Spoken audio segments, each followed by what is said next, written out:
안녕하십니까. PBS 포천방송 아나운서 윤은주입니다. 포천시가 지난 1년 동안 무려 9차례 857명에 대해 승진, 전보, 이동 등의 인사를 단행한 것으로 나타났습니다. 포천시 공무원들의 이 같은 빈번한 자리 이동은 행정 공백을 초래하고 일부 공무원의 불만을 야기한다는 점에서 비판의 목소리가 나오고 있습니다. 포천시는 7월 3일자로 155명의 공무원에 대해 승진, 전보, 이동, 발령 인사를 단행하고 서장원 시장은 7월 2일 오후 시청 대회의실에서 이들 공무원에게 임명장을 수여했습니다. 이번 인사로 이영재 건설도시국장은 경제생활국장으로, 윤석희 전략사업추진사업소장은 사무국장으로 각각 자리를 옮겼고, 강병수 자치행정과장은 미래도시사업소장으로, 연재남 소울읍장은 건설도시국장으로 각각 승진 발령하는 등 155명이 자리를 이동했습니다.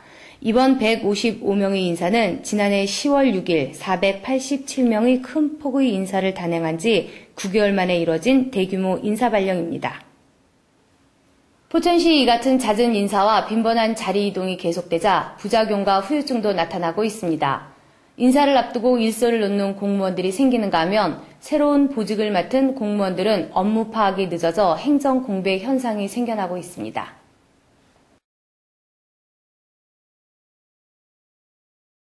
의미랄까요? 네. 거기에 대해서 간단하게 좀 말씀해 주시죠. 첫 번째가 이제 큰 요인이 그 7월 1일자로 우리 시설관리공단이 개청이 됐거든요. 그래서 시설관리공단으로 업무가 한 10개 업무가 넘어갔습니다. 그래서 그 넘어가는 업무가 넘어가다 보니까 이제 부서도 우리한테 이제 와야 되기 때문에 내용을 어떻게 보시면 그리고 또 지방선거가 한 1년 앞으로 이제 들어가고 있어서 지자체의 어떤 인사 이런 것들이 이제 되게 민감하게 이제 시민이 받아들일 수 있거든요. 예. 그 다음에 뭐 자기 사람 심기가 아니냐 이런 지적도 나올 수도 있고 그래서 그런 논란도 충분히 있을 수 있다고 하는데 문제는 그런 부분에 대해서는 뭐 특별히 뭐 지금 있습니다. 뭐 어떤 저희는 뭐 그런 부분에 대해서는 전혀 염두에 두지 않고 실질적으로 뭐 그 사람의 뭐 어떤 그 능력이라든가 아니면은 뭐 여태 그 벌어온 보직, 경력 이런 거를 파악을 해서 하는 거지 그런 건 전혀 없고 아마 아까 또 말씀드렸지만 155명이 이제 숫자상으로 155명 못하더라도 경기도가 인구 1000만이 넘습니다. 그 경기도가 일을 조금만 잘하면 중앙정부는 좀 잘못하더라도 터도 있고 뭐 또 요즘에 경기도 어렵다고 하니까 그러다 보니까 다른 자리로 전보를 줘야 됩니다. 근데 그러다 보니까 그 자리에 가서도 일을 못해요. 숙련되지 못한 것도 있지만 워낙 일 못하는 직원들을 퇴출을 못 시키다 보니까 그 직원이 거기 가서도 일 못합니다. 그리고 일 못해서 이 사람들은 만성화가 됐어요. 내가 여기서 일 좀 못해도 다른 부서 가면 끝나겠지.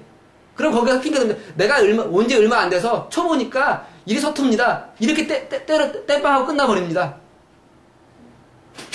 그러다 보니까 포천시 공무원들은 누군가에 의해서 오히려 그 중에 한 예를 들어서 20~30% 일 잘하는 공무원이 있어도 일 못하는 공무원들 때문에 전체가 도매급으로 나갑니다.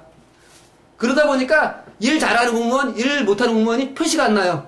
경기도가 특히 경기도지사께서 직접적으로 감사를 해서 그 결과의 타당성을 검증해 볼 필요가 있습니다. 그래서 주민들의 어떤 복지나 주민들의 어떤 불편함을 경기도지사가 해소해주는 차원에서 일 못하는 공무원들, 잦은 인사를 겪어서 일 못해서 잦은 인사를 하게 만든 그런 공직자를 신속하게 퇴출시켜야 됩니다. 서울시에서는 3진9제가 있었잖아요. 그런 것처럼 1년 경기도지사 임기 얼마 안 남았는데요. 그 시간 동안 좀 그것만이라도 일을 잘해서 좀 더 성과를 하고 일 잘하는 공직자가 신바람을 나는 공직사회를 만들어주면. 지금까지 PBS 포천방송 아나운서 윤은주였습니다. 안녕히 계십시오.